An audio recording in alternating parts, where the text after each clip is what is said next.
J'en ai quand même pas mal parce que j'ai eu la chance, je sais pas si c'est une chance d'ailleurs, mais de faire beaucoup de clubs dans ma carrière. Alors, quels sont ces Donc, clubs? Vas-y, plante le décor. j'ai commencé, j'ai commencé à Massy, moi, en jeune, où j'ai fait toutes mes classes. Je suis parti 3 ans au Racing, quand j'ai eu 18 ans, 19 ans. Je suis parti 3 ans au Racing Métro. Je suis revenu à Massy 4 ans. Ensuite, je suis parti à Agen 2 ans. Et ensuite, je suis parti à Brive 1 an, Grenoble 1 an, l'ASM pendant 1 an, Montauban pendant 1 an, et j'ai fait 2 ans à l'USAP.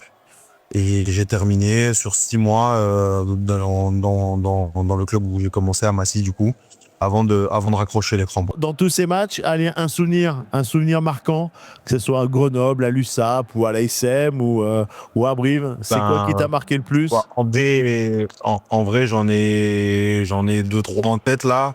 Tu vois, j'ai dit tout à l'heure, c'est juste la montée, moi, avec Massy, mon club où je suis né derrière le stade à Jacques-Cartier, donc c'est là où j'ai tout connu, grandi et tout. Donc on a eu fait la première montée en Pro D2 et c'était un truc de fou pour nous.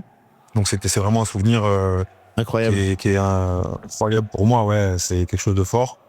J'ai eu évidemment ce premier match à Montpellier pour moi au stade Marcel Michelin avec une ambiance de fou. Je te dis, moi je fais un gros match, je prends un protocole commotion parce que Willem C me plaque haut, donc il prend un jaune, je sors et quand je re-rentre c'est une touche pour nous à 5 mètres, je marque et tout. C'était un super moment. À Brive aussi j'ai eu des super souvenirs.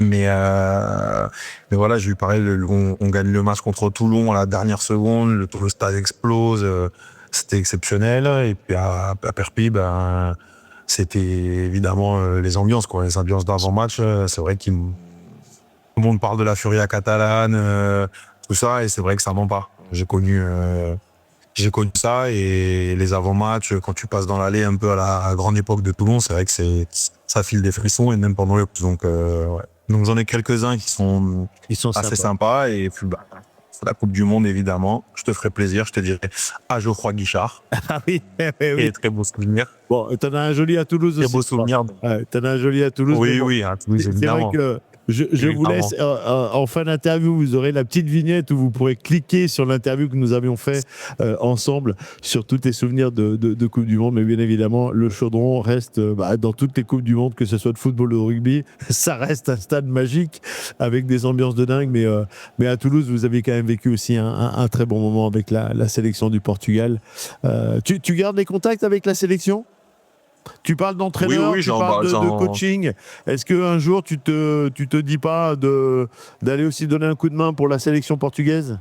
Oui, j'aimerais bien, mais c'est encore loin. C'est complexe. Ouais, non, mais c'est des trucs de fédération, ouais. C'est un peu compliqué. Faut être dedans. Faut être partout, voilà. Donc, Merci beaucoup, Mike, pour ce deuxième. Avec plaisir, Jérôme. Merci. Eh bien, on se donne rendez-vous dans quelques jours, dans quelques semaines, pour le 3e épisode avec Mike Tadger. Et Mike nous parlera de son tout premier match professionnel.